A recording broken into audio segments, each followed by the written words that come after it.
43. 42. 41. 40. 39. Number 1. 39. 38. 37. 36. 35. 34. 33. 32. 31. 30. 29. 28. 27. 26. 25. 24. 23. 21. 20. 19. 18. 17. 16. 15. 14. 13. 12. 11. 10. 9. 8. 7. 6. 5. 4. 3.5. 3. 2. 1. Hey, Rocky, you want to see me pull a show out of my hat? Nothing up my sleeve. Presto!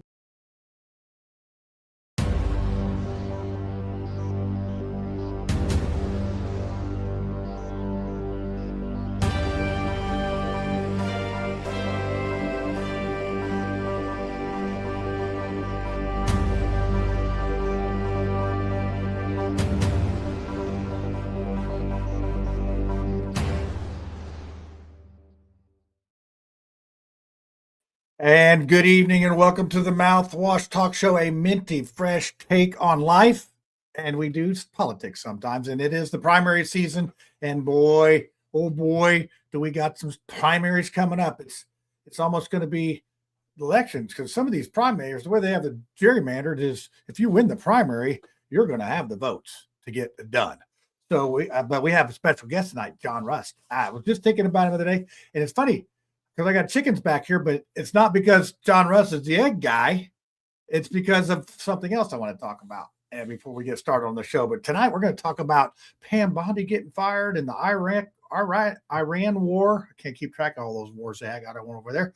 And then everything else is some of the state of the Republican Party. As I mentioned, some of the primaries coming up and woo, buddy, it's going to be fun. But first, I want to get to this. Maybe you do or don't know, but Bob Kern, who is someone who has run for just about every office on the Democrat side in Indianapolis for the last 25, 30, maybe 30 years. I don't know. He passed away on Good Friday. And, Bob was an interesting character. I would say that he's an interesting character for sure. Never a dull moment. But if you were to watch our show last week, you would have seen that we had Sid Mahat on, and he sort of stumbled on some of the questions that Andrew Ireland asked. And I do hats off to Sid for coming on and facing music. But Andrew asked some tough questions, and he sort of stammered and didn't really answer, right away. And it sometimes just answering right away, the honest answer. And that's one thing about Bob Kern. If you want to look up something, look up Comedy Central. Maybe I can grab it and put it in the comments. Back in '98, he was running for office, and they were asking him questions, and he would just say, well, now, are you a cross-dressing trans vet? What is your, oh, yeah. He would just admit it. And of course, they put in the laugh track and all that. But that's one thing about Bobby. He was a guy that you knew where you stood. I would rather have a politician that would tell you what they feel, even if they feel like maybe it's a little weird, maybe it's a little strange. But at least you know where you stand with them. But so, quick story here. I'm going to tell you a quick story, which we are going to get to something here. So, when I ran for Congress last time around, I ran against Andre Carson, and as you know, it's a gerrymandered district. It's about 3-1 Democrat, 2-1 Democrat. It's a lot of Democrats, not very many Republicans. Well, I lost. I got the basic 3-1 beat down on it, but Bobby Kern was running for lieutenant governor, and he was wanting to go to the convention, and a lot of people thought, well, he's running for this as a joke, and they really didn't help him out. And so he called me. He said, hey, I need some help to doing this. I can't get anybody else to help. Now, he was pulling my leg a little bit. I think somebody could have helped him a little bit more. So I went down to the Democrat convention. My campaign slogan was, I go where Republicans don't go. And I'm telling you what, I don't think too many Republicans go to the Democrat convention, but I went to a lot of places where Democrat strongholds, churches, different places, different neighborhoods that Republicans didn't go. And that was basically my spiel. So I'm down there at this convention and everything. And I run into Abdul Shabazz, Hakeem Shabazz, and he just takes my picture and just smears me and says, "What is all this?" and runs ads against me, running and all that. And I'm like, you know what? What's the point? Why are you doing this? If you were to understand what my theme was here, I was actually, it would be like one of the Colts being in the, the New England Patriots huddle while they're calling plays. I got to see all the speeches, all that, and until they kicked me out. I ran into Andre Carson and he got myelinating Eldridge and out I went. But I was in there for like 2 hours. And, it was interesting. I saw how they do things and, no big deal. But, that was one of the things that he did not, it was just a one-sided thing. He just sort of smeared me, slandered me and all that in the press. So there is a thing. So why I have the chickens in the back here is because the chickens have come home to roost a little bit. So he's currently suing me for defamation. I don't know. I said made fun of his cat or something, but he sued other people for defamation, and he's not doing very well. So this is one of the verdicts that just came out. This is a judgment entered against him. So he was suing David Waters because David questions his finances on his campaign report. And you can go and see this. I'm going to put in the chat. I have in the chat.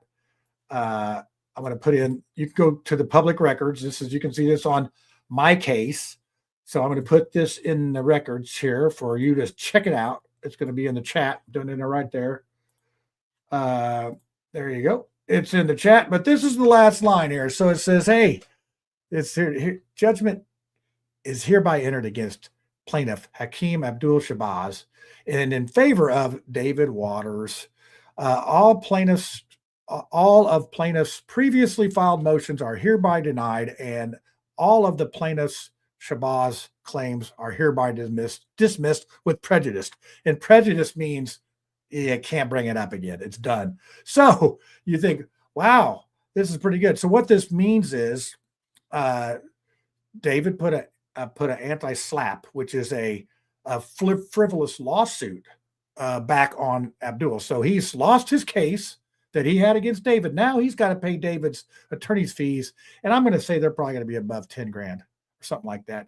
But just to give you an idea, if you go to this, I put the link there in the chat. You go to the link. I counted up the filings that Abdul did on just this case alone, 85 filings in this case, and he lost. And guess what? I have the same judge in my case, and his case against me is even weaker than this.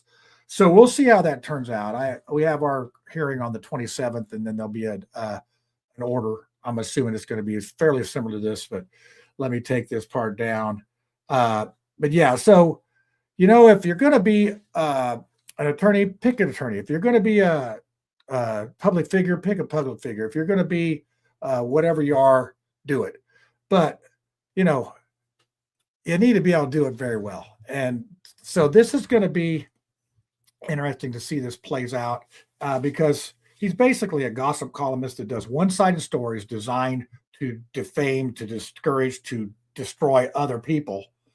But then when it happens to him, he's a little bit, his skin gets really, really thin. So that's what's going on here.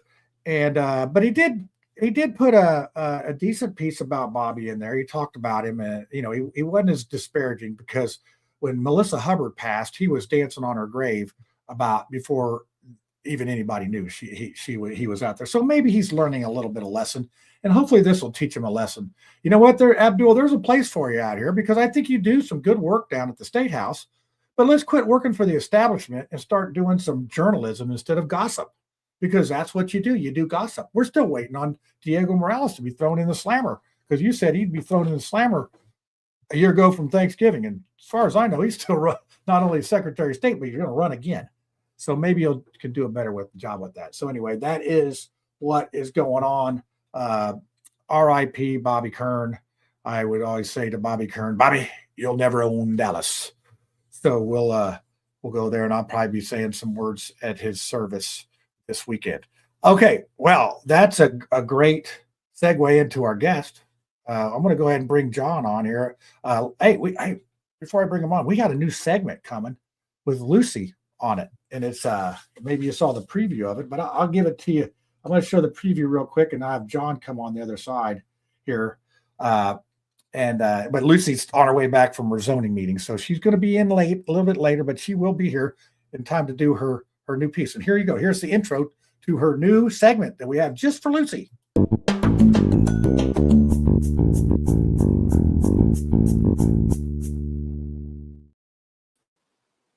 So there you go. That's Lucy's, health hack minute. Lucy's health hack minute.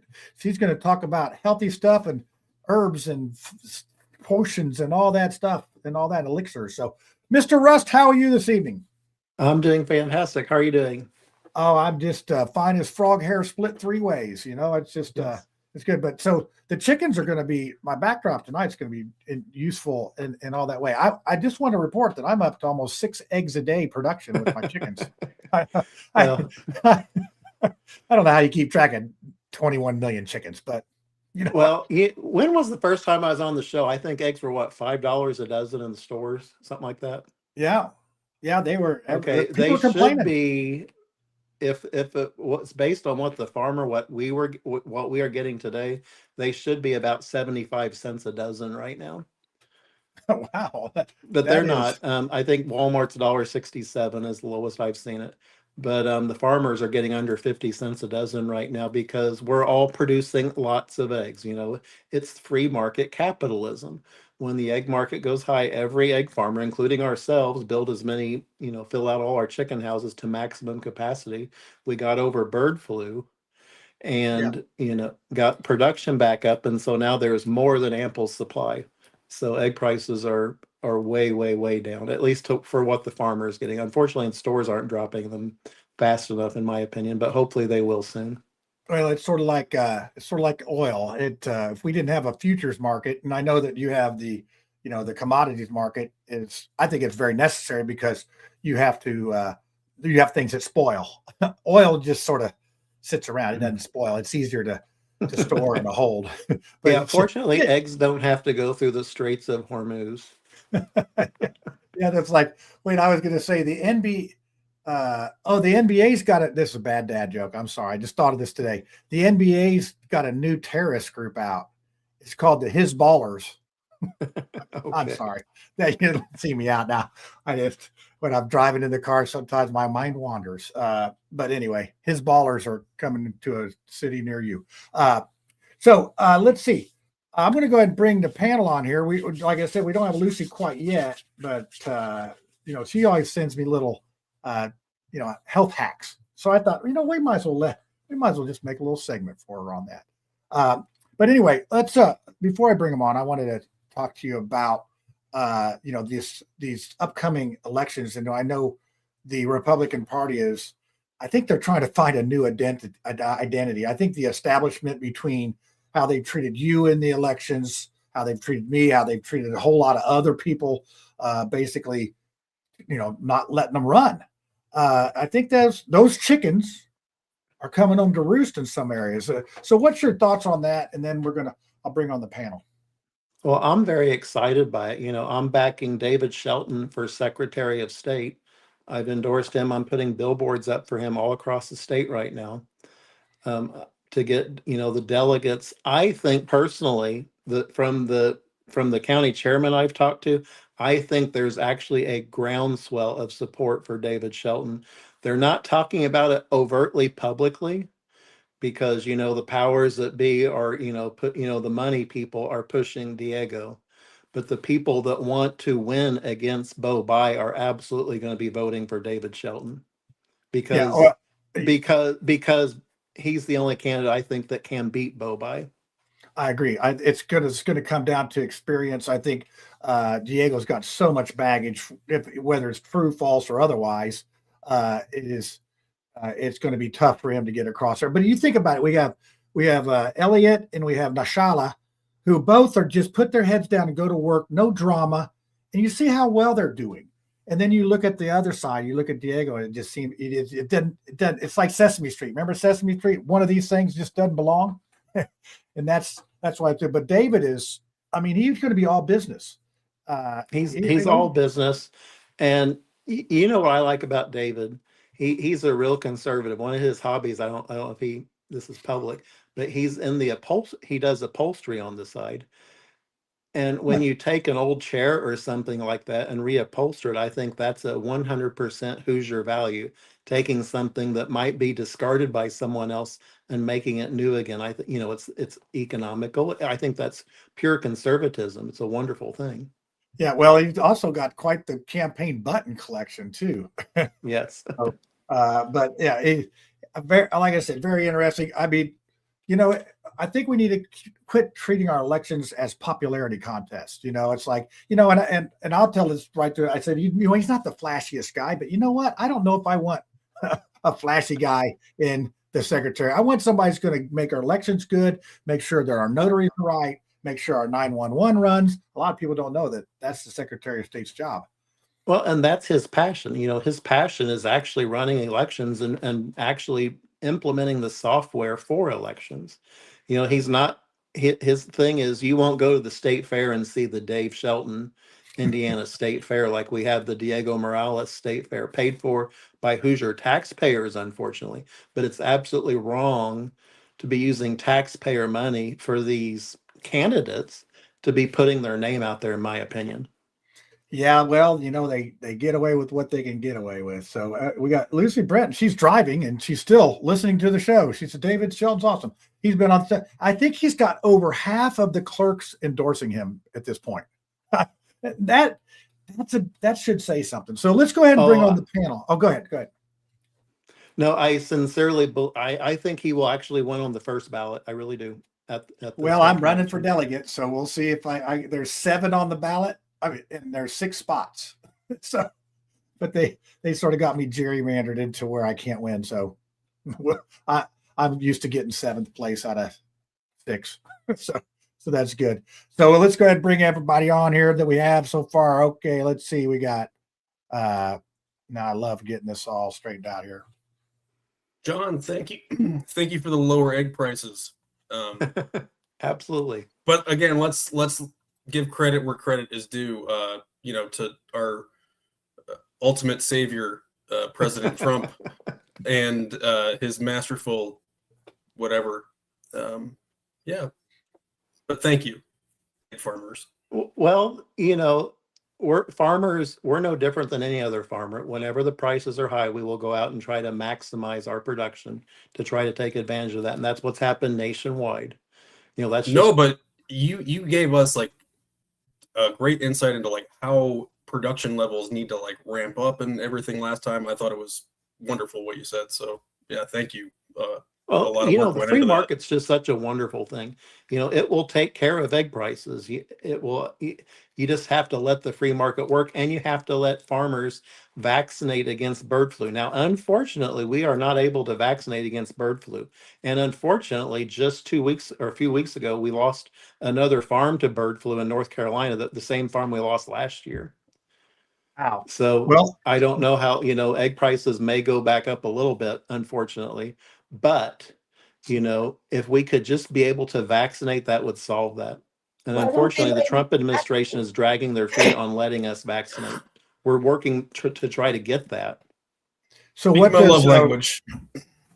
does Robert Kennedy say about that? Is he for or against that? The reason they're not doing it right now is because the meat chicken producers, the broiler producers, don't want American egg farmers to be able to vaccinate, because then they couldn't sell broiler meat, chicken meat, into China, even though China vaccinates their chickens against bird flu. Well, we need to work that out and quit dropping bombs on Iran, I guess. Let's drop some chickens over there on them. Eggs. Yeah, eggs. Yeah, we were talking about that. I said, let's go drop a bunch of eggs on Iran and see how that goes. But all right, so let's see. What was I going to do? Oh, let's get to the first topic here. We'll give you the choice. We got Pam Bondi being fired, or what? Since Brad sent the talking points, John, I'm going to, we're going to circumvent the guest selection here. I got the Trump, Trump's taking the ceasefire first, or you want to do Pam Bondi? Which one do you want, Brad? Oh, Iran. Yeah. Okay, we're going to do Trump first. So let's see here. I think I got it queued up. My TDS is really kicking in tonight, so it's you know. Trump disorder, Trump derangement syndrome. He's gonna. I've accepted it, Tiffany. You know, it's just a disorder that I have, and I'm trying to work through it. And I really feel like this is kind of part of my therapy, is just talking through it with people on the right and people who have voted for this man that is leading us. Take it head on. Take it head on, Brad. So let's see here. Let me get this added and on.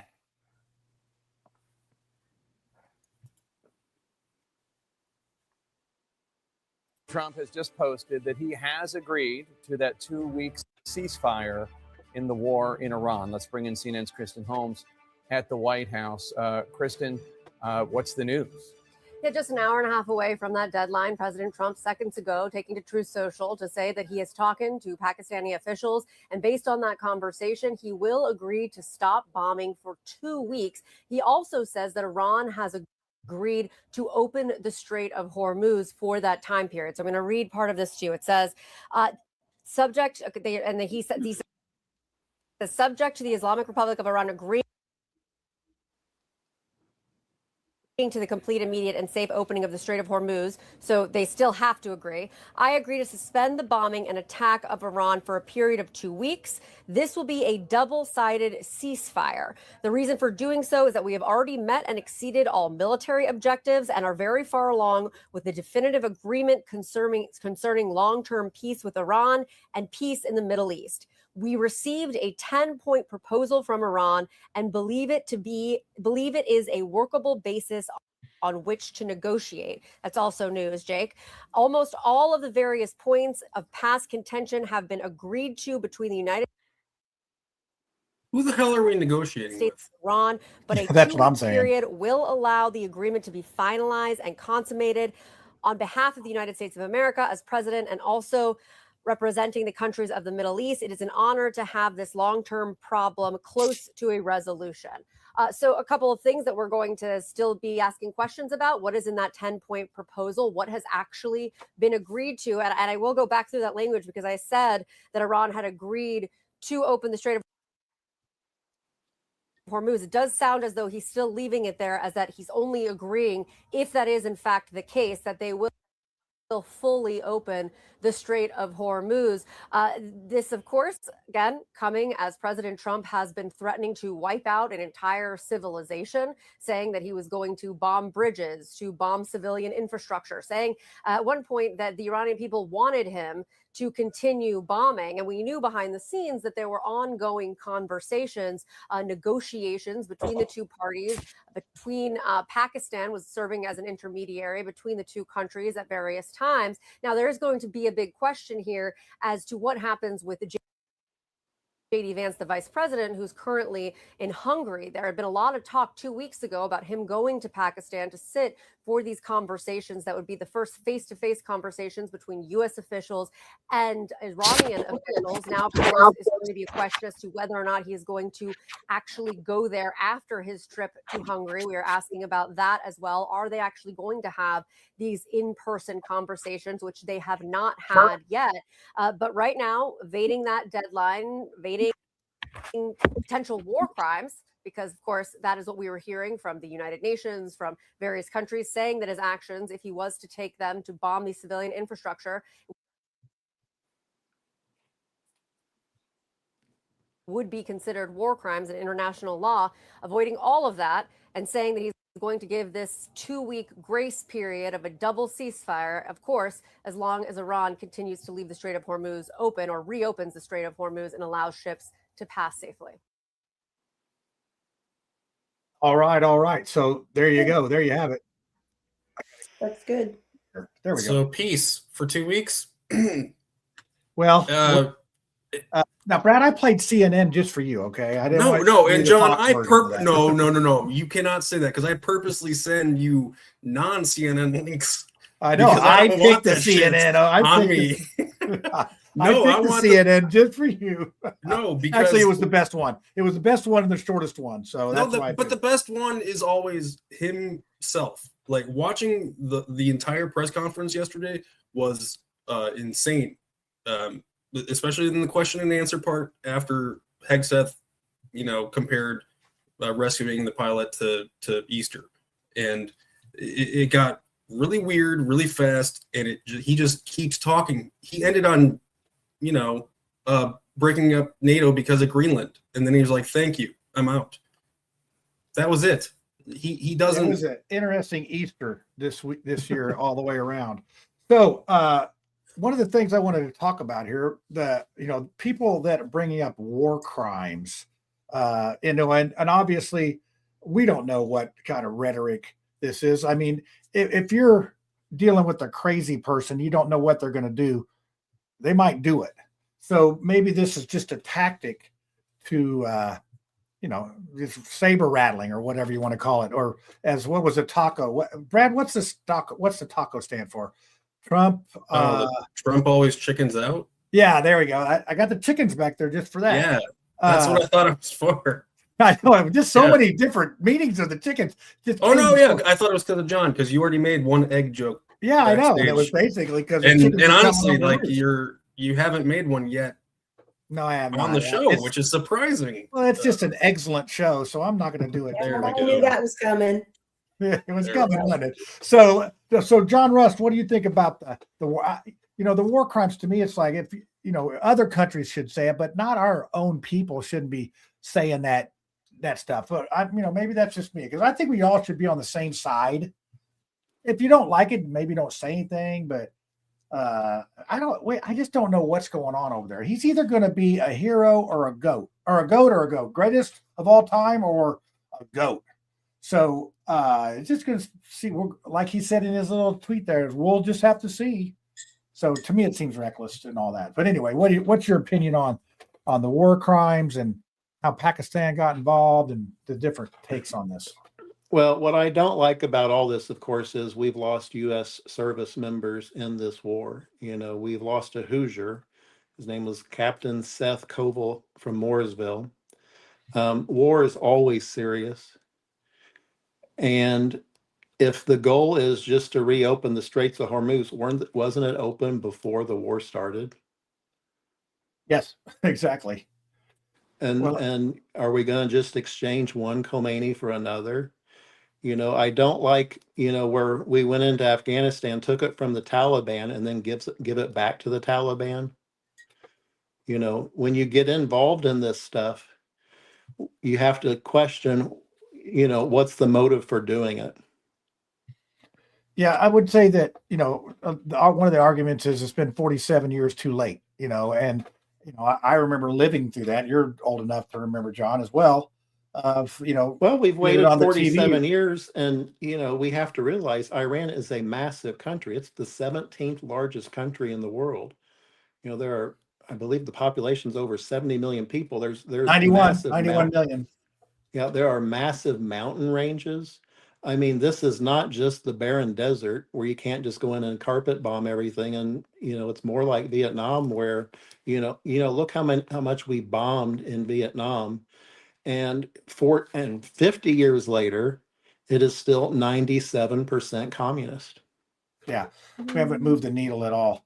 And that's one of the. But to talk about the bombing part of it, Vietnam was not an industrialized country, so the bombing campaign that the Air Force uses didn't really work. They call it Warden's 5 rings. It's where you just start bombing and you hit infrastructure and you're able to cripple a city, cripple a country. And it didn't work in Vietnam because we were bombing bridges, and then they were right out there rebuilding them the very next day. But when you take out infrastructure, power plants, water treatment plants, internet, bridges, capabilities, when you do stuff like that, by theory, the theory of air power is that you can cripple a nation. And so when it is time to bring in ground forces, you don't have to bring in as many, so you don't lose as many service members. And this is really, I think, the first time we're able to see, the United States really using air power very strategically to limit the loss of life and to really bring a country to its knees as quickly as possible. It's the theory of air power. But Tiffany, is there a difference then between like civilian targets and military targets? Because if you're targeting civilian infrastructure, especially in the Middle East, would think the What is civilian desalinization infrastructure? plants, What is civilian infrastructure? desalinization Hospitals. plants, like I mean, like those are for fresh water out there. I don't know how else you. I imagine that that's what they're doing. So the idea is, how do you cripple a country, bring them to their knees, and get them to I'm do not what trying they to wanna say like do? what is the Wait, most wait, wait, wait. cruel No, way no, to. no. Without the unnecessary loss of life. Would you rather, I mean, war crimes, bombing a hospital, bombing an orphanage, bombing a school, definitely you would never want to hit civilian targets where there's going to be loss of life. But taking out utilities and things of that nature, fair game. So, John had mentioned that the oil production over there. I believe that that's what's going to end up happening. They're going to, I mean, that island that they bombed. Basically, it's like the Panama Canal. We build this Panama Canal, then we give it away. But one of those things is, hey, we built this canal and we should operate it, but they gave it away. I don't know if that's good, bad, or otherwise. But I guess China has interest in that. So that's one of the things that can go when you don't control something, you sell it to the next guy, they could sell it to somebody else. So this Strait of Hormuz, if they were able to control that, which I just don't see us being able to control it, because they're going to always be under pressure from Iran, just like Iran is going to be sending missiles and bombs to other people. I don't know. I just think it's going to get very, very messy. I think our guest said it earlier. Was there an issue before with the oil getting through the strait? There wasn't, right? The oil was going through the strait. Everything was fine. The Strait of Hormuz is not the reason to attack Iran. No, I think it's just part of the it is of it. It shouldn't be an an unknown. So the same way result. that we would bomb infrastructure, one of the things that the Iranians did is they blocked the Strait of Hormuz to prevent the flow of oil, knowing that the ramifications it would have on the rest of the world and the price of oil. I'm glad that there's going to be a 2-week ceasefire. I think as American people, we are, I think we as a country, if we got to $5 gas and if we lost more than 500 people in this conflict, I think America would be very upset, and it would be very, very hard to sustain support for military effort if we were really suffering here back at home with loss of life and really high gas prices, because that affects everybody and affects us all financially.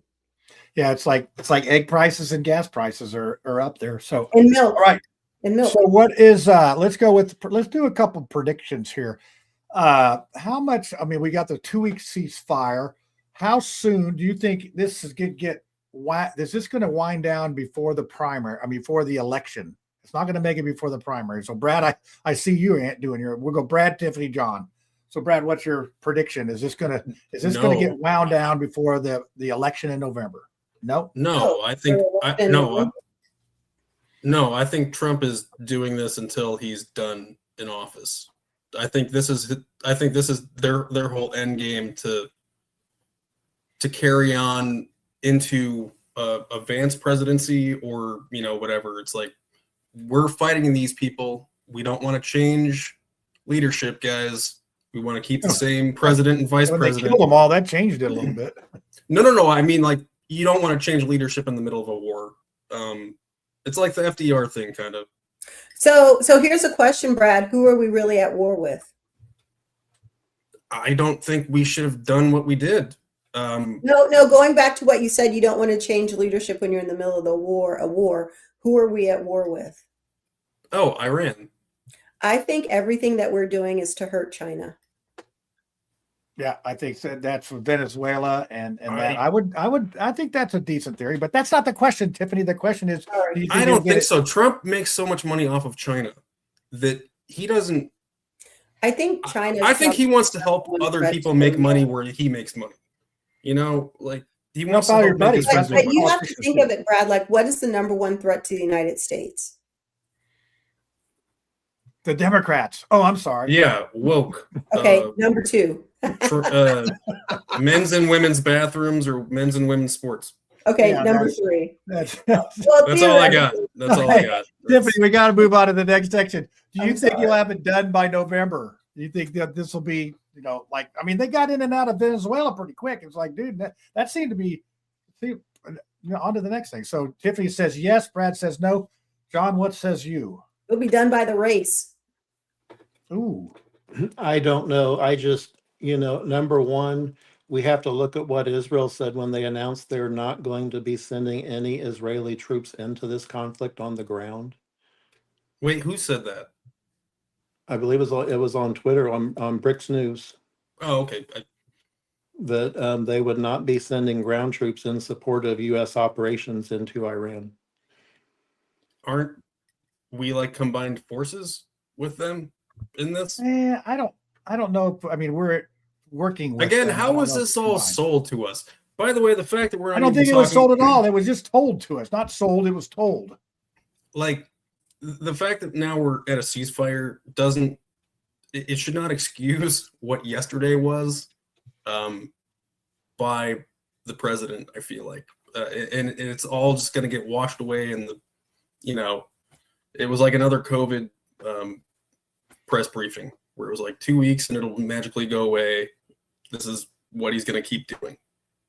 Yep. And it's going to backfire on him. And again, and I don't know how he doesn't see He it. gets the Nobel Peace Prize out of it. I swear to God, if he's trying he to do. starts talking about, he's going to do more press briefings about Iran, and then he's going to start talking about the ratings. Do you remember when he was talking about ratings during COVID? Oh my God, that pissed me off so bad. And he's going to do the same kind of thing where it's like, I'm getting Monday night prime time ratings. It's like, stop talking about that with The Bachelor. So Tommy Ice says it'll be done by May. So Tiffany, you have somebody else agreeing with that. John, do you think they'll have it done by November? Or when do you think they'll have it done? Drew. I don't know. That's right. Yeah, that's a million. It's like Trump said, we'll just have to see how it goes. It's where we are. It's like we're a short attention span. Like Nancy Guthrie's. Well, yeah, Nancy Guthrie's still missing. They're not talking about it anymore. We've moved on. Yeah, about the Epstein files. I mean, all this stuff. So that John, maybe JR. By the way, I don't know how we haven't called him JR yet. With John, because JR. When you talked about Bobby earlier, Bobby, I'm like, like we got JR over here who owns a farm. I mean, like, man, come on, yeah. JR, he owns Dallas, but Bobby will never own Dallas. I forgot what the hell I was talking about now. Sorry. I know chickens aren't oil wells, unfortunately. No, but I mean, because you said that you didn't know if it would be done by May. And I mean, I don't think any of us know really any, like we shouldn't be expecting anything. Like we should really be expecting whatever the hell is going to happen. Like this will be old news by November. I just don't see. I pray it is. And do it. I just don't see them going that long into this because if you think about it, Trump loses the midterms, they're going to be impeaching him the whole time, and it's. But thank you for acknowledging though, like the loss of life too, like that.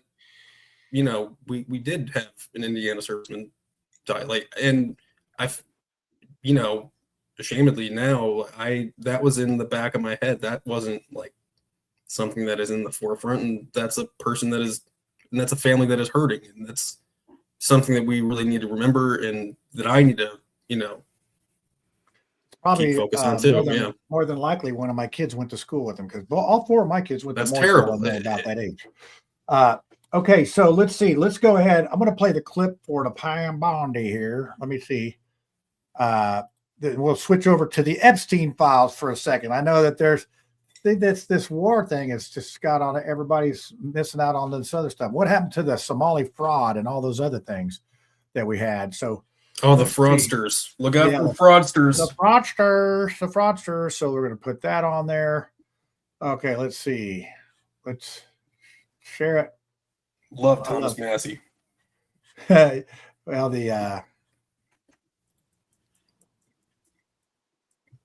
Major shakeup in the Trump administration. Attorney General Pam Bondi is now out of the job.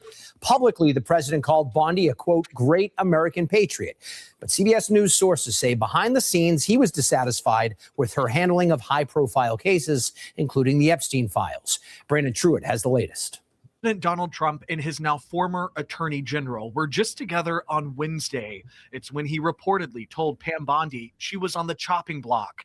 Less than 24 hours later, he made it official on social media, announcing Bondi's move to the private sector. None of them ask Merrick the last 4 years one word about Jeffrey Epstein. How ironic is that? You know why? Because Donald Trump, the Dow right now. But it was this testimony in front of Congress earlier this year that reportedly put her under the president's watch. Bondi was grilled by both parties over her handling of the Epstein files. CBS News reports the president was unsatisfied with her rollout of the files and her efforts to successfully prosecute his political rivals, with the cases against former FBI Director James Comey and New York Attorney General Letitia James dropped. Well, a lot of the blame has fallen on Pam Bondi. Her name is mud. WBZ political analyst John Keller on the timing of this news. Keller thinks this is about shoring up his most loyal supporters. The fact is that a large part of the president's base, of the MAGA base, has been furious about the whole situation with the Epstein files. Massachusetts Senator Elizabeth Warren writing that Bondi turned the Department of Justice into a cesspool of corruption, adding good riddance. Deputy Attorney General Todd Blanche, Trump's former personal attorney, will now lead the Department of Justice as acting AG, while the search to find a permanent replacement begins. And Keller says that might be a challenge, suggesting people are not lining up for this job. The candidate would also have to pass through what are expected to be grueling confirmation hearings in the Senate. Brandon Truitt, WBZ News. Begin each morning. We don't want that. Why wouldn't somebody want that job? I mean, like, think of it in a normal setting with a normal person as a president, I guess. Like, wouldn't that be a prestigious occupation? Like, that's America's the top. attorney. Yeah. Yeah. I nominate Todd Rokita. I would hate to see him Shut go. up, Tiffany. God.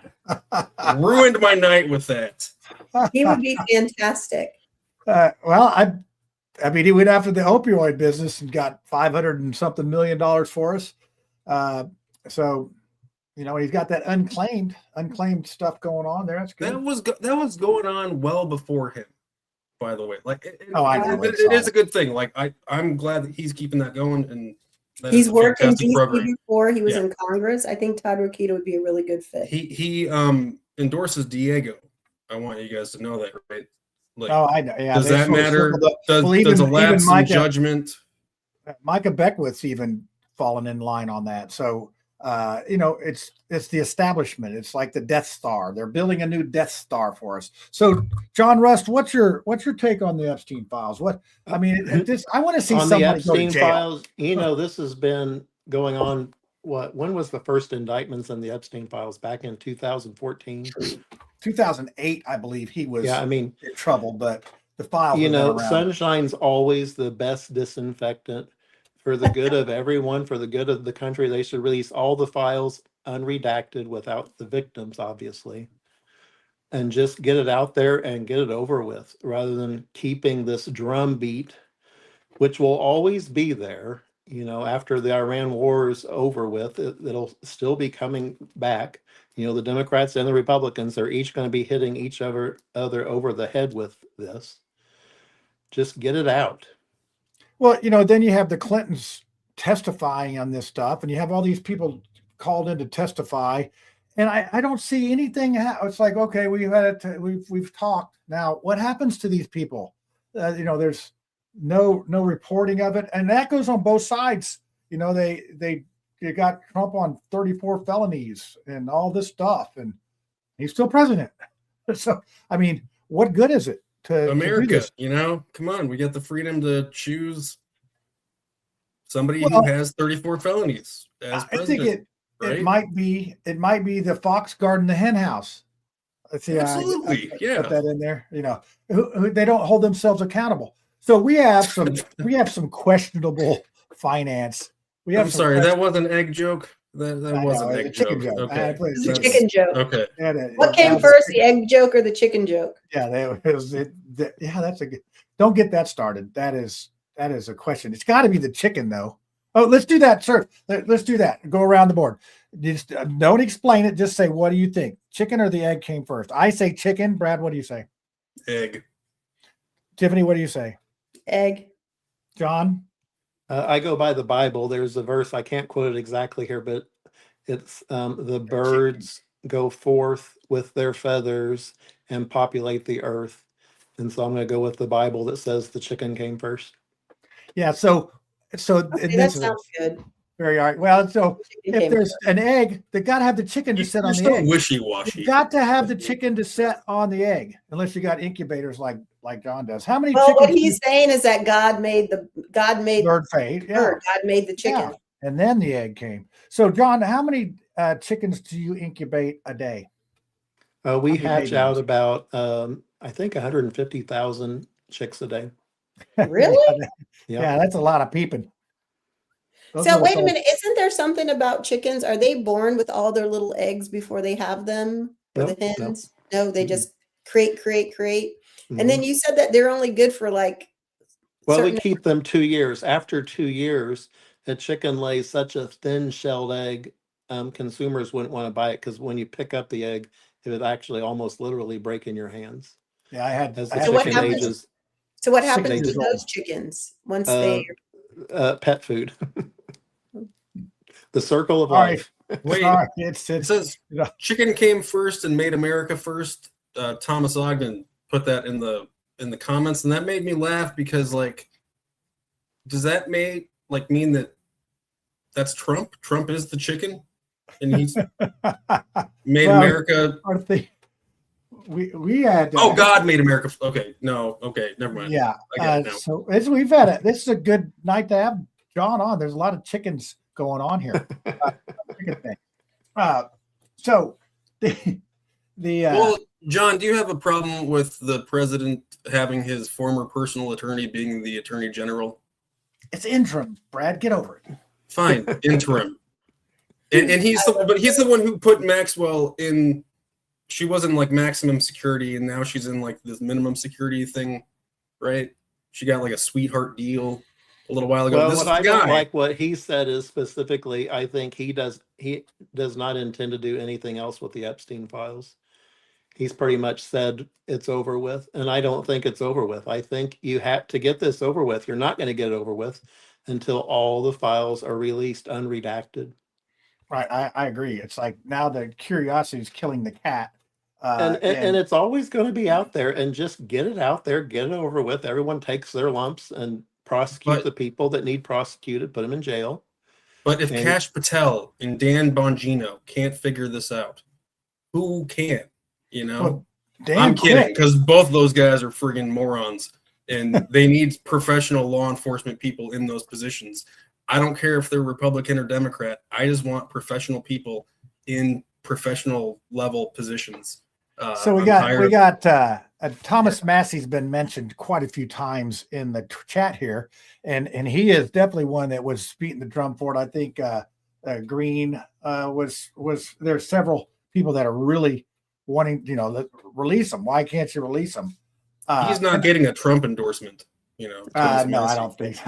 I don't think that. And you know what? Great question, Brad. John, what do you think about the Trump endorsement for? We got Lucy coming in here directly. So, what do you think about the Trump endorsement? Do you think it's going to make a difference in these primaries very much?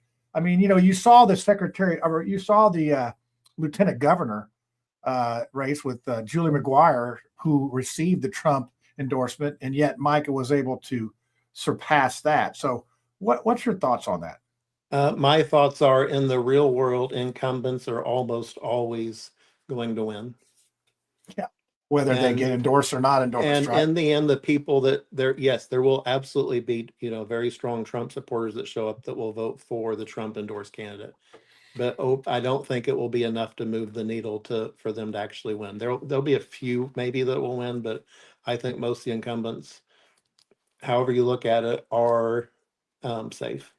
So you don't think that people are that fed up, and because let's face it, Well, in Indiana, my own opinion on redistricting, I was all for it if number one, you had to do away with the two primary rules so that people like me could actually run for office. Why worry about redistricting if you ban 81% of Hoosiers from even running for those offices? To me, it seems silly to be worried about here we are trying to protect Andre Carson and Mervyn in District 1, and speaking on that, we're getting ready to spend what, $2.5 million against these Senate incumbents. Why don't we use that money against Mervan in District 1 and win the seat outright? Because they wronged Trump. They need to pay. That's a double-edged sword, that It's redistricting. so So we're supposed to have Trevor But John, to your point, John Russ, JR, to your point about the incumbent should win. This is the first time we're seeing the endorsement with the dollars behind it. There was nothing with the lieutenant governor's race. The endorsement didn't really come with anything that allowed them to do anything. But I think that the extra resources in some of these races might tip the scales a little bit more. What do you think? It'll be very interesting. Absolutely. So we got Lucy on board here. So we'll do this. I can't, for some reason, I can't get things to move around tonight. So you just have to get what we get. So, hey, Lucy, how you doing? I just want to, it's just all these incumbents have such an advantage wherever their districts are, that have, because, many of them have served decades and they know so many people in the district. And yes, some people are going to give lip service to, doing something for, because Trump's nominated or is endorsed some people that they're going to have to say, yes, we need to change. But I think in the end, people will stay with who they're comfortable with.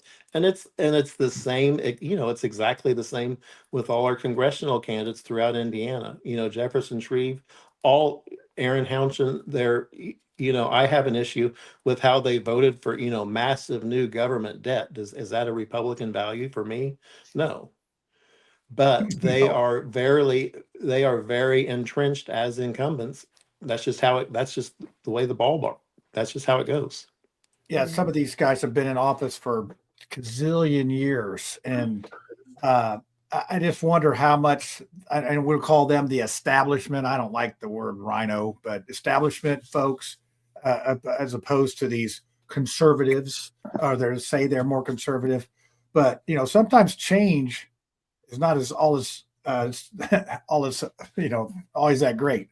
You got to be able to check out some of these folks and make sure that they're going to be able to get in there and do some work, because we've seen what some of the new people have been able to do here lately. But that's it. Like with somebody like Dave Shelton, like we all love Shelton. I've been like a backer of him for a while, and I don't want to be, because I feel bad giving an endorsement because I feel like it's a kiss of death. Not that, it's more like, wait, why is Brad thinking that way? Let's not do that.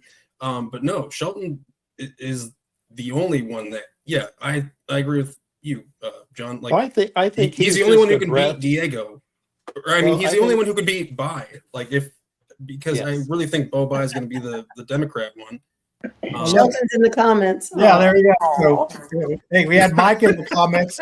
So last week, John, somebody was saying something about Micah running for governor and all that. So Micah pops on there and says Braun 2028. Sort of, that's like right from the horse's mouth what's going to happen. So yeah, it was like right when I was trashing Micah, he like popped in the comments and he did the same. Yeah, well, that was but in a good, in a fun way. Like, what's going on in Indiana, I don't think people realize how unpopular the GOP establishment is right now. I do. The toll thing is going to bite us Republicans in the wazoo if we don't drop it and get it out of the vocabulary to even be talking about it. It is the absolute wrong thing to be doing. Well, and then you got the IEDC. This fall, the Democrats are just going to eat that up. Yep. But we have to be, I mean, Democrats have to be careful not to eat their own, because this is the first office that has been kind of popular, I think, with Bobai running and Destiny Wells. And I think I don't want everybody to start infighting like you guys do.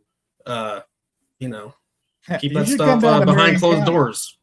You should come to Marion County. There's some infighting going on down here, big time. So yeah, it's all out. That's what I mean. Yeah, they're actually shooting up their own councilmen's houses because of the data center. So that is about a 90% Democrat area up there. So I don't think it was coming from the GOP when that was happening. So well, and one thing I want to say about David Shelton, and Brad kind of alluded to this. He's just a decent person who will do the job. And I think he wants to do this because he wants to be Secretary of State. It's not just a stepping stone for him, where we have these musical chairs with, he everyone knows. else that, you run from senator to governor to congressman, he just wants to do his job of Secretary of State for all Hoosiers. And I think that's very admirable. And it's very different from what we've seen in all these statewide races. He's not just an office jumper, jumping from one to the other. Listening to Shelton talk about elections is hilarious, because watching him get so excited about it, it's like, okay, man, yeah, go ahead. You keep doing that then. And that's who you want. Yeah, like you said, you don't want somebody who has to say, I drove to 92 counties. I drove to all the 92. Like, why the hell does that matter? Just freaking make sure our elections are safe. Yeah, well, and I would like to see just paper ballots one time, just as a base. Just do it one time to see exactly what it is. It's something that you can physically audit, just to do it one time, so you can have like a base for other things. Because think of the trees, John. Oh, the tree. We'll recycle. I'm going to recycle you, Brad. But you think about it. You're killing me, Smalls. Trying to have a serious show here, and you got to say that. But we were talking about the election last week about how Biden got 81 million votes, and when you look at statistics, there in no time did any election ever have that big of a percentage of jumping. It never was that big of a jump. And then the last election, it went back down to where it was. So it's sort of like a red flag on that. So where will we get a base of no, it isn't. History books will have an asterisk by his name. No, we were all stuck at home too. There was so much, there was just so much media upon the election in general in 2020, and it was all on him to lose it. And I don't want the same thing to happen this summer with Iran. I don't want this to be the summer of Iran like 2020 was the summer of COVID. What's that? What's this? Iran so far away. Who sings that song? Flock of Seagulls. That's the it. Flock of Seagulls. That's it. Yeah, they had so it's the Flock of Seagulls summer.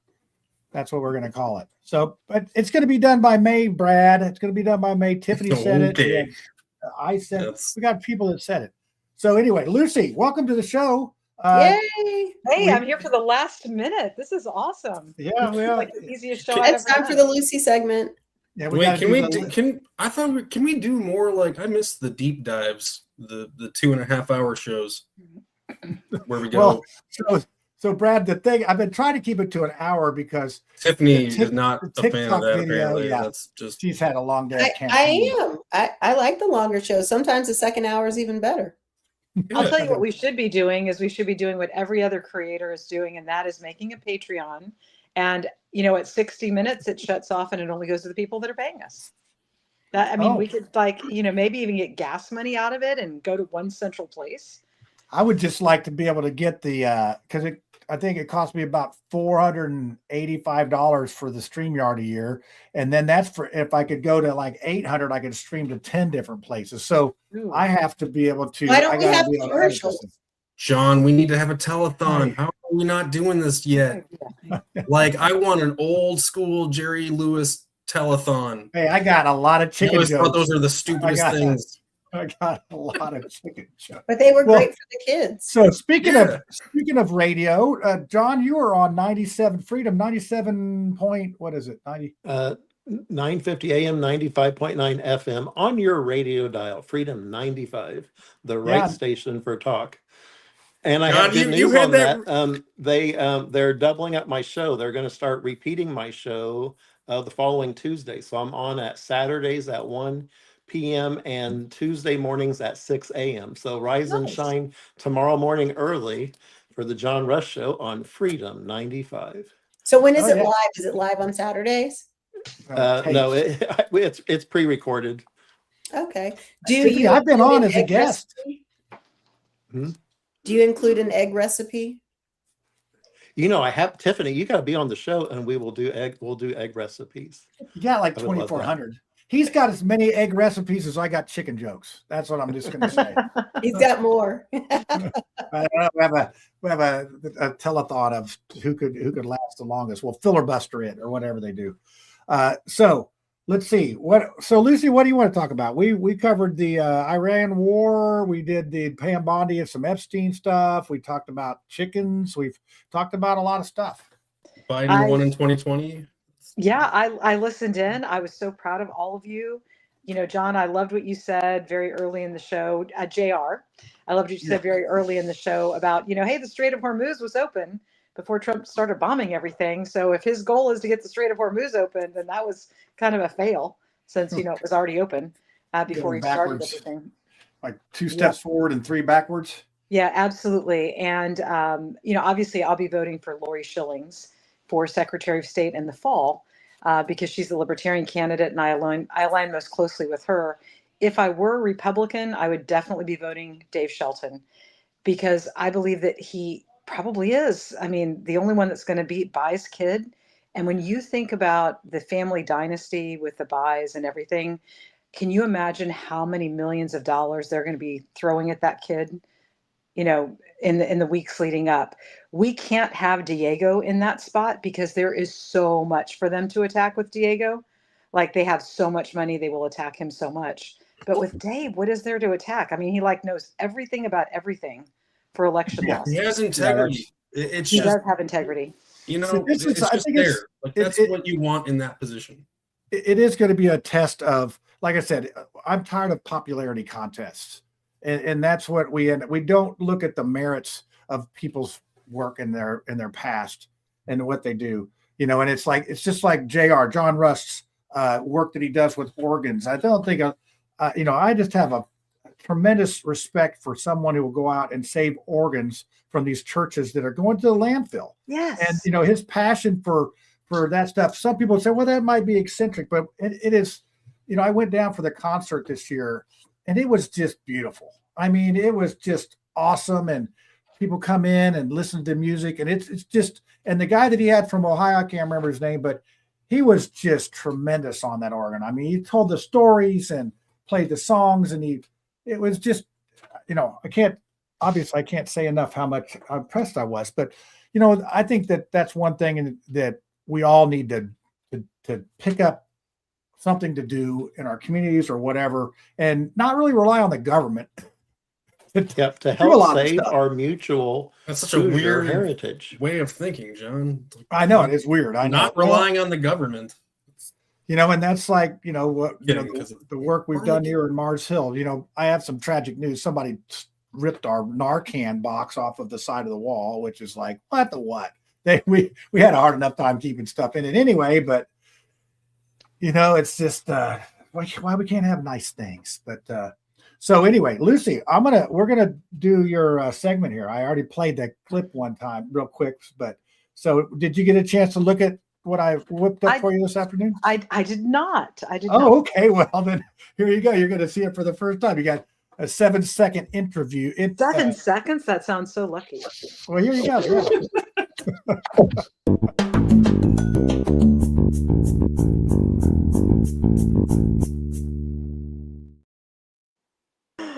Oh my goodness. So Oh my goodness, that was perfect. Are we eating our feelings or drinking them? I love that. I just went through your little. As long as taste you're thing. eating eggs.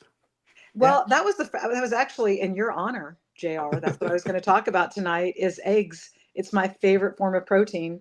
And I always hate it when people say, oh, they're just going to eat the egg whites and not eat the yolks because Oh no, the yolks are the best part. yeah, exactly. The Right. acetylcholine. I'm like, everything in the yolk to build an entire, being is in there. So obviously it's amazing. To brag on my mom, she's 91 years old, and yeah, we're egg farmers, but she still eats 2 eggs every morning, and she Yes. is plugging away. She still works 6:30, 4:30, 6 days a week. That's crazy. My Yeah, great good for your mom. grandmother lived to be 99 3/4, and she ate 2 eggs every day. Yep, Awesome. you got to do it. I mean, they will really make the difference. So what I actually planned on talking about, had it not been JR, which I love calling you that, like JR Dallas, is actually fasting. I think fasting is really underrated. And if you read the book, The Complete Guide to Fasting by Dr. Jason Fung, Fung, like he's a real fun guy, he helps people. Exactly. He's a nephrologist, a kidney doctor out of Canada. He regularly helps people reverse their type 2 diabetes. And so it turns out when you give your body a chance to rest and then you go into ketosis, a lot of people will lose their brain fog after 3 or 4 or 5 days of a water fast because their body switches from burning glucose to ketones. And so I have personally done a 23-day water fast. That's the longest that I've gone. And once you get past that day 3, 4, and 5, when you're really hangry and you're mad at all your family because you're hungry, but after that, no problem. You don't even care about food. And it's fascinating how good you feel. I felt like Wonder Woman while I was fasting. So I urge people to give it a try. Whether you just skip, breakfast and eat between 12 p.m. and 7 p.m., do some intermittent fasting. Give your body a break. Give your body a chance to go in there and do some cell repair. That's a minute, I think. Yeah, that's very good. So we'll check that out. So anybody wants to try that. I think we had some trouble with our Facebook. I think Facebook sort of went bad on me there. So I don't know what happened. So we have YouTube and X up still, but Facebook has for some, and StreamYards needs to get it together because it's been tricky here lately trying to get stuff going. But anyway, let's see. What do we got left to talk about here? No conspiracy theories? Did y'all talk about Noam's husband last week? We could do that. Let's do it. Did you say Noam's husband? Yeah. Oh boy. What about him? Hold on. Hold on. Hold that. I said hold that thought. Hold that thought. Hey, y'all, it's time for the conspiracy theory, so you better get your tinfoil hat out and let's see what's going on this week. Okay, who's got the gnome thing? I just saw a brief thing about it. But I don't know what I she's can't the see woman it. who got fired and then and now but wasn't she having an affair with Corey Lewandowski, like her aide? Yeah, was that part of it? Let's see. And then what happened, Tiffany? I think her husband had some online friends, and that's nice. My 13-year-old daughter was making fun of like the fake breast mask thing because the directions of the pointed. nipples. Yeah, she's like Yeah. he's got lazy eye nipples. It's like lazy eye nipples. I'm glad that went throughout generations. That it wasn't just good. Yeah, Gen Alpha appreciated it and laughed at it too. Good. But what? So hold on a second. Can we go more into that? What the hell was it? Okay, so it looks like Kristi Noem's husband exposed. Hold on a second. I think I could actually do this. Hold on. I think John's frozen. This is like on the fly stuff here. So let me play this here real quick. Let's see. I just scrolled the internet. Let's see if we can get this going here. Here it is. Let's do that. Share. And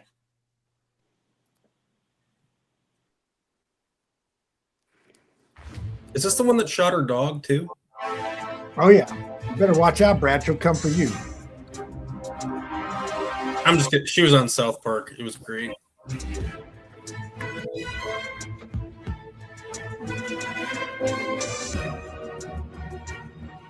A shocking revelation has put Brian Noem, husband of former DHS Secretary Kristi Noem, in the national spotlight.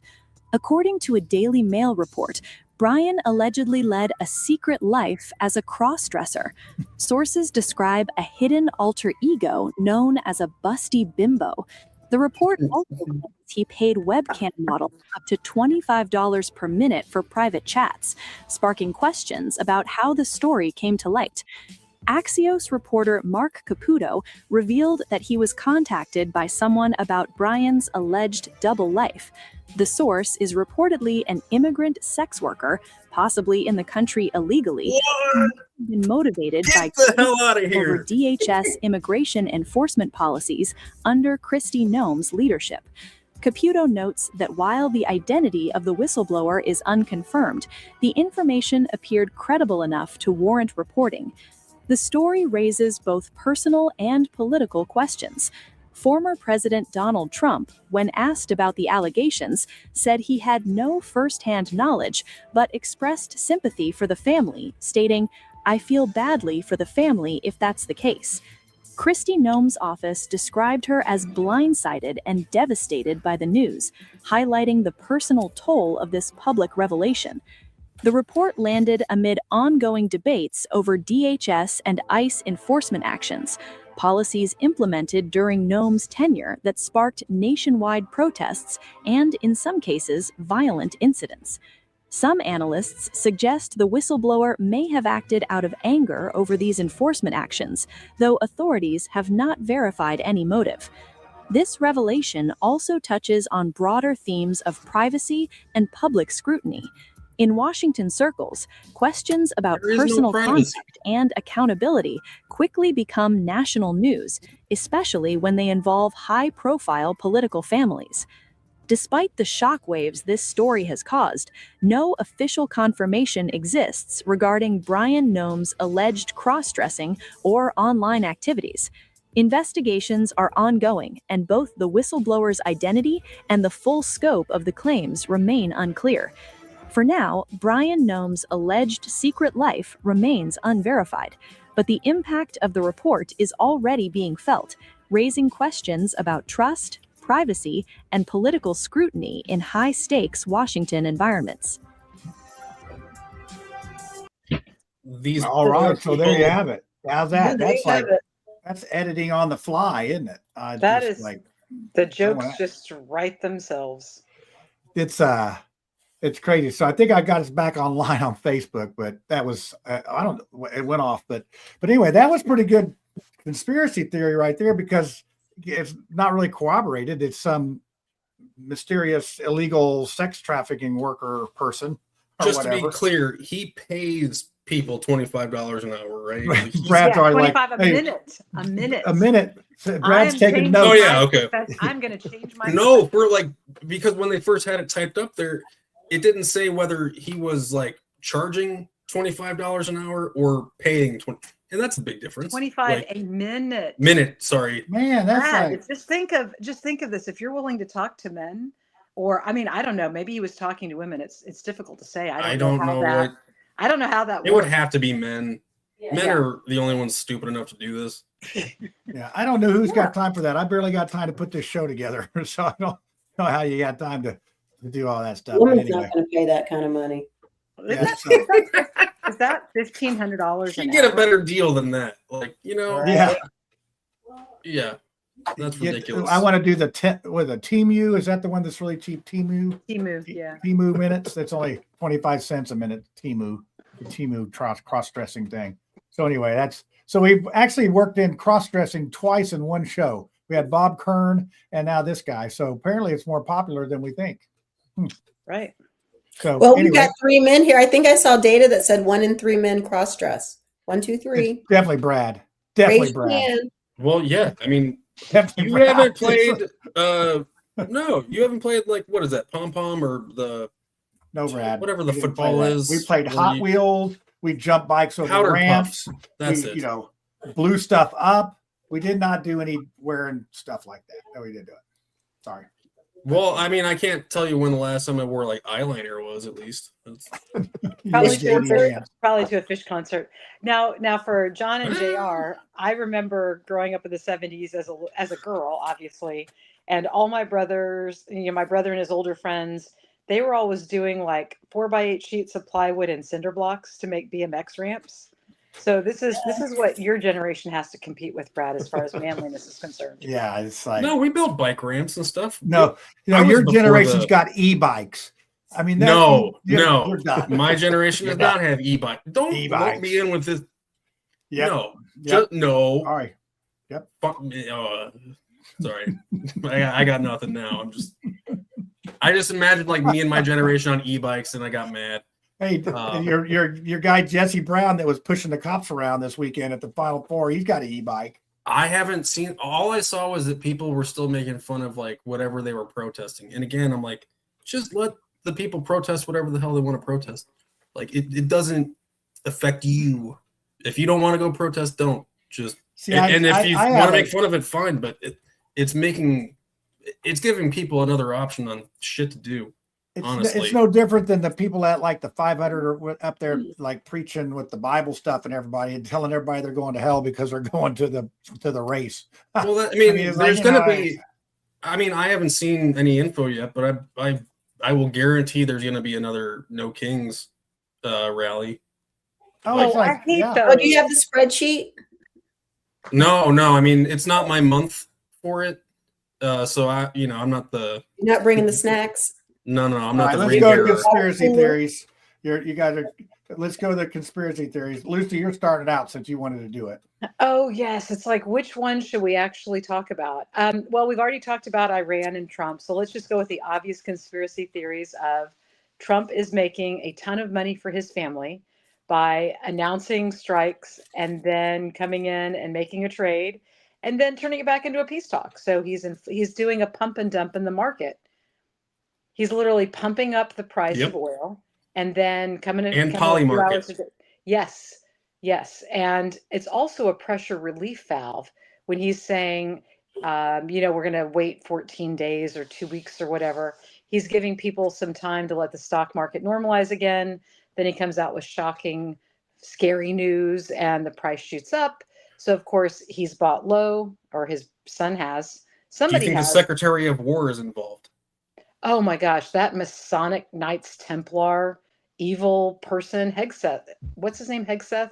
Yes. Hog breath. I mean, I don't know. He's the not a author. fan? He's the author of 2 brilliant books. He's straight up evil. I believe. I'm he's kidding. straight- They're both awful. Yeah, he's evil. So, Lucy, we were on earlier. We predicted would this war end before November? Yes or no? No. Okay. Yes. You said no. John didn't know. Brad said then. Tiffany says around May. So, and I think For the Tommy race. Ice in the chat said that. So We are with this war. We might as well be February of 2020, just before COVID's. Before the scamdemic. Remember, it was 2 weeks to flatten the curve. Yeah. And then Oh it my was 2 weeks for God. this and 2 weeks for that. So Klaus Schwab I call him Satan Klaus, of the World Economic Forum, said that the next thing that was going to happen was going to make COVID and the pandemic look like child's play. And so what's worse than, a virus traveling around and them selling, $100 billion in vaccines, controlling the energy of the world. Was it Henry Kissinger who said you can control people with food, but to control countries, you have to control energy? well, you remember Rockefeller back in the day. He had 80% of the oil Yes. cornered, and they made the antitrust stuff just to You keep mean a him from monopoly? Yeah, he just about had it all done, and the government stopped him. Well, in from the getting late it. 1800s, we had electric cars and we had electric taxis in New York City. So the electric cars, were definitely a threat. They had like charging stations all over New York City for the cabs. I Well, was and just reading about it. trolleys ran by the electric Yes. wires too, and there's Clang, still clang, some that do clang that. goes the trolley. Oh boy, here we go. That would just be a funny time machine movie. Like if somebody from the 1880s came to like now, and they're like, well, of course this is how it is now. We have Yeah, electric cars. Electric cars. And it's like, Those electric cars got some zip to them. I see a lot of them around. Hey, Okay. you know, I'll tell you what I'm seriously trying to do is to find an electric car, you know, cheap, and then put some solar panels on my house, because the oil is going to be really expensive. They won't need to lock us into 15-minute cities because people won't be able to afford the Won't be oil able to to travel. I Right? got my bike. I can ride my bike. Yeah, you can ride your bike anywhere, but you know, you're not most people, obviously. Yeah, well, it does You're rain and it gets cold. I about froze 2 Saturdays ago. John, you bike on you bike on 465, right? Oh, Or you on can't 70? go on 465, but I went down 135 before, the other day, and Yeah. I go to Martinsville, but just go on back roads, side roads. But Oh, I've ridden okay. on the I-5 out in California. You can ride on that. That's crazy. And then you see the that's guys pretty on the neat, though. motorcycles Yeah. splitting lanes. Oh, that's crazy. They go like 100 miles an hour on the white line between the cars. That's dumb. People are It too is crazy. It's crazy. We saw one got crashed out there when we were out there. So People anyway, are texting who's and got driving. But it's our fault if our grass clippings are in the road. Right. Yeah, it is. Right. Yeah. You know, I don't yell at people. There's, you don't yell at cars. I got some No. guys that would yell at cars. And in case of a tie, the bicyclist loses. So we do not. You don't want to. No, out there in your bicycle underwear, it doesn't. You don't land softly. It's no good. So anybody else got a conspiracy? I don't know if I could think of one or not. How I about got you? one. Oh, Brad. Brad, okay. I've been reading a lot of Dwight Eisenhower quotes today. I don't know. Eisenhower's one of my favorite presidents. And Ike. And I visited his museum last summer. I drove to Denver, and it's in Abilene, Kansas, on I-70. And if you are ever on I-70 passing through Kansas, totally do it. It's awesome. There's a little meat market that's like a half block away that is also awesome. Pick up some steaks, But it got me thinking about AI and everything, and how people can, well, you can transfer the consciousness of somebody into, or you can train them to be like this person if you feed them enough of their speeches, if you feed them enough of their jargon and decision-making kind of things. And so I was like, well, wouldn't it be great if we had like past presidents who could like comment on current events with the AI? That is like the first thing that I thought with AI that would actually be kind of neat. So like you could ask Dwight Eisenhower questions about like, what does he think about Iran right now? And I mean, everything that I'm reading is like, he would be like, what the hell are you guys thinking? This guy needs to go. I mean, everything in Eisenhower, he was the general on D-Day. How the hell are you going to argue with that kind of logic versus the logic of a man, who dodged drafts or whatever the hell, however you want to put it, I don't know. But don't you think that he would sit back and say, wow, D-Day, we lost a lot of men, but wow, technology, you guys can really hurt people in different ways without that massive loss of life. But he lived through the H-bomb. Like, I mean, the creation of the hydrogen bombs. Like, I mean, that was he was the one who gave the speech about the military-industrial complex. Like, it was already beginning at the end of his. And I think ever since the Second World War, everything after that has been, not necessary. I realized this wouldn't help us in our current situation, and so what I thought of was feeding AI a bunch of old Trump quotes about bad presidents, and then feeding that to Trump because he's the only one who could talk himself out of doing anything. That is a good conspiracy theory right there, Brad. I think. I mean, actually, it's a conspiracy fact. That was a fun one. Yeah. I have a fact. My third cousin, Ezra Taft Benson, was Secretary of Agriculture under Eisenhower. Wow, is Eisenhower a Democrat or Republican? Republican. Okay, and you like a Republican, Brad? What's up? I mean, honestly, you fall down and hit your head? No, go read any of the things that he talks about with peace. There's on the Eisenhower Library website, there's a section for quotes. There's actually a tab for quotes about peace. I like Ike. That's all I can say. I like Ike. Tell me that Trump will have that tab on his website with his own quotes about peace.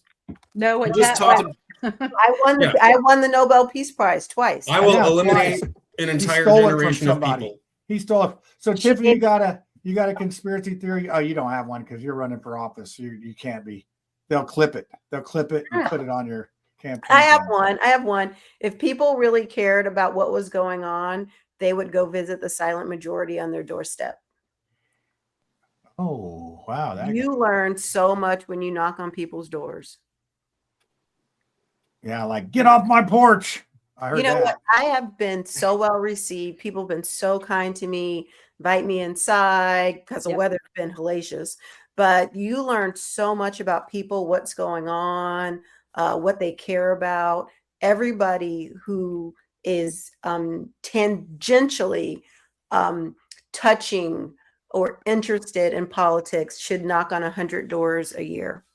Well, I love enjoyed that, that Tiffany. part. I really enjoyed that and going out and talking to the people. My biggest thing was the people, the establishment people, the people in the politics that would smile in your face and then just stab you. I mean, it just that, and you know, John Russ is no.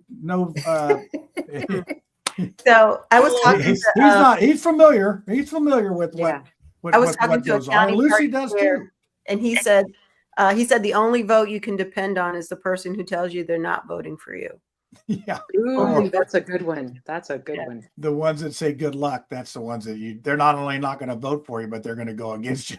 Yeah, there's secret codes like bless your heart. There's good luck is that one. Good luck. You know, that's one of the bad ones. So John, you got a conspiracy theory? Anything about conspiracy eggs or anything like any chicken conspiracies?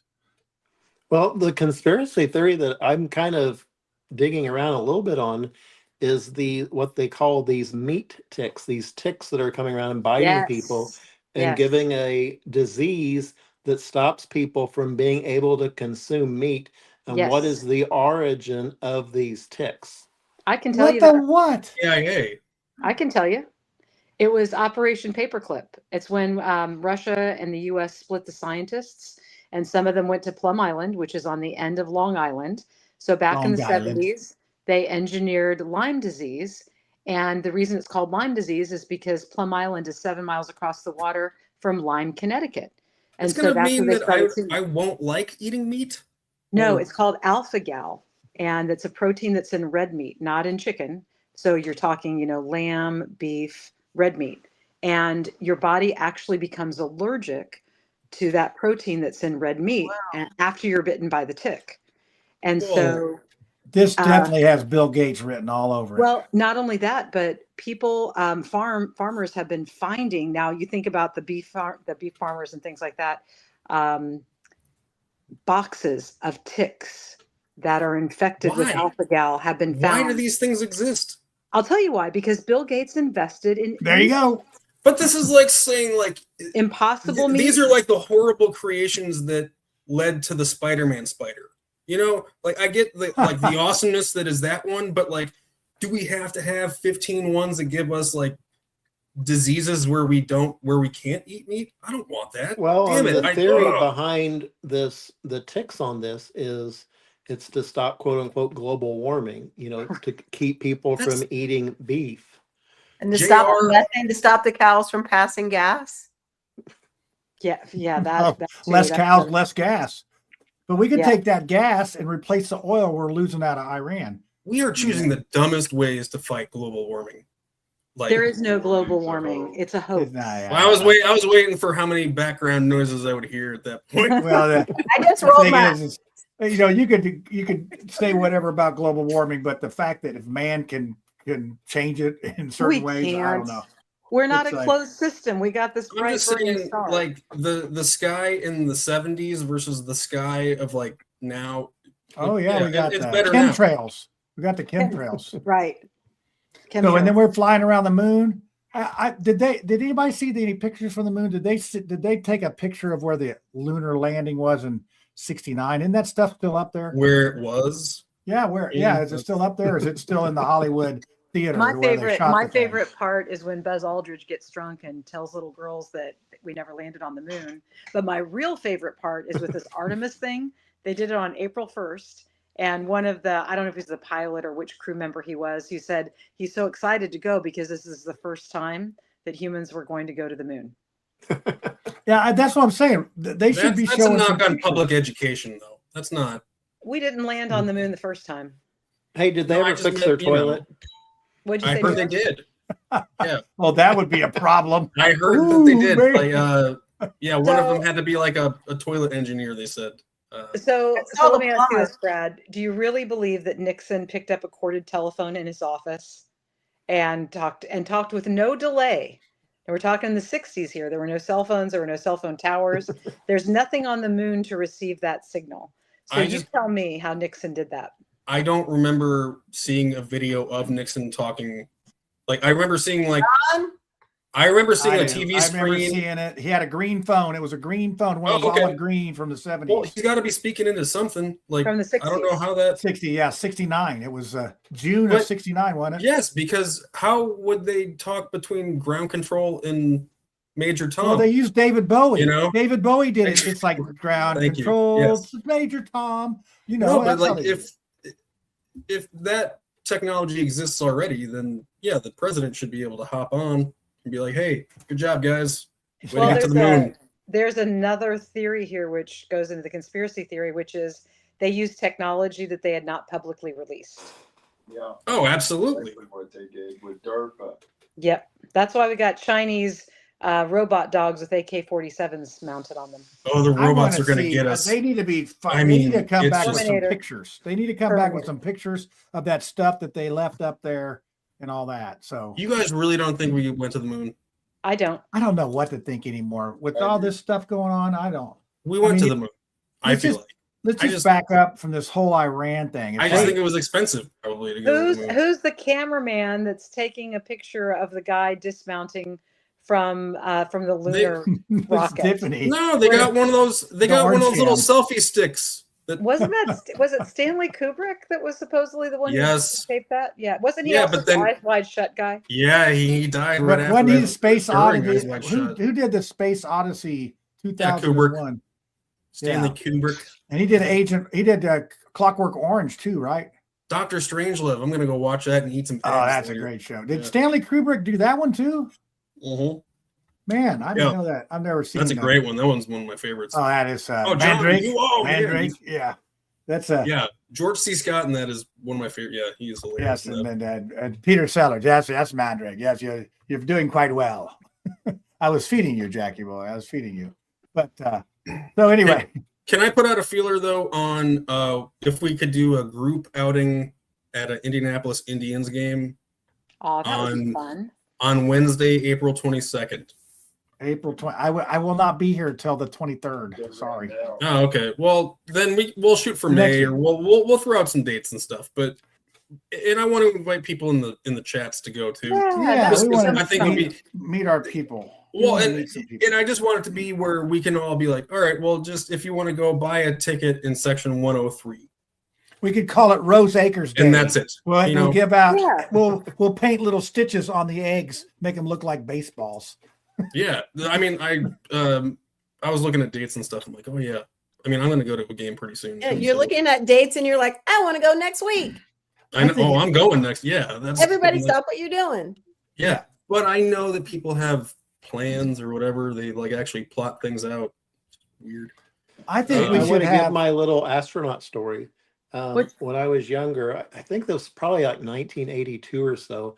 An astronaut named Charles Duke gave a talk at the Pentecostal church in Seymour, Indiana, and he stayed at my family's house, and I got to talk to him, and we were talking, and one of the things he told me was, you can't look back at Earth and not know there's a creator for all of this. That's it. I've heard others talk about that. And like, and so he absolutely walked on the moon, in my opinion, of course. But that was 82. But his perspective on it, that just makes you think. And when you see these spectacular photos from Artemis, it really puts it all in perspective. That we're just the space bits of around dust. us. Yeah, like it just goes. Yeah, now we're getting into some philosophical. Where did we get the chicken and the egg for real here? Well, it's Well, like that's you know, what we're gonna do on the rinse on because we're gonna talk about religion and because it's my Easter next Sunday. Okay, yeah, well, I celebrate Easter twice, guys. You heathens only do it once, apparently. That's well, we'll see who's a heathen. So yeah, I'm your guest on the rinse, aren't I? Yeah, This Sunday at I haven't been 7:30. invited. You got to be. Well, Tiffany, you have to promise like not to roast me. Like When do you would I be ever like, roast you? I feel like if I got you on the show, you'd be like, Brad, you need like a plant in the corner. You need some, Need some moisturizer. It all comes from a place of love. It totally does, and I do appreciate that. Yes, like tough love. Do you know how many? Do you know how many people I've saved from dry skin? I mean, probably a lot. Yeah. I mean, your tips alone. But I did actually look into hot yoga. Can you please reach out to them because I've tried twice, and I think it's because I'm a guy.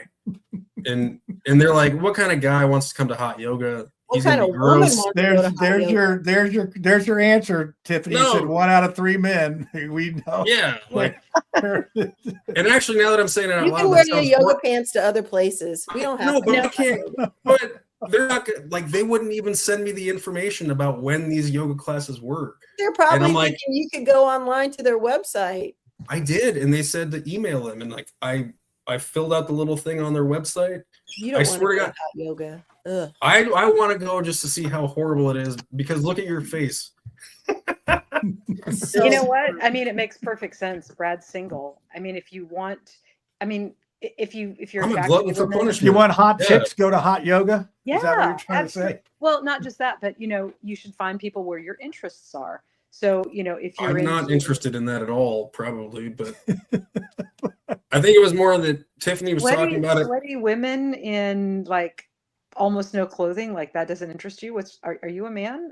I mean, 1 out of 3. I am, but like again, I had to learn about harnessing my expectations because of Star Wars: The Last Jedi. Oh, okay. Like you have to go into things just not knowing, just being fine with whatever's gonna happen. You can't have it in your head. It has to be a certain way. Can't go hot yoga like that. Hot yoga is horrible. All right, Your kids. hair is thick. Oh, it's horrible. We're gonna call it. We went extended hours. Are you happy? I mean, Lucy did.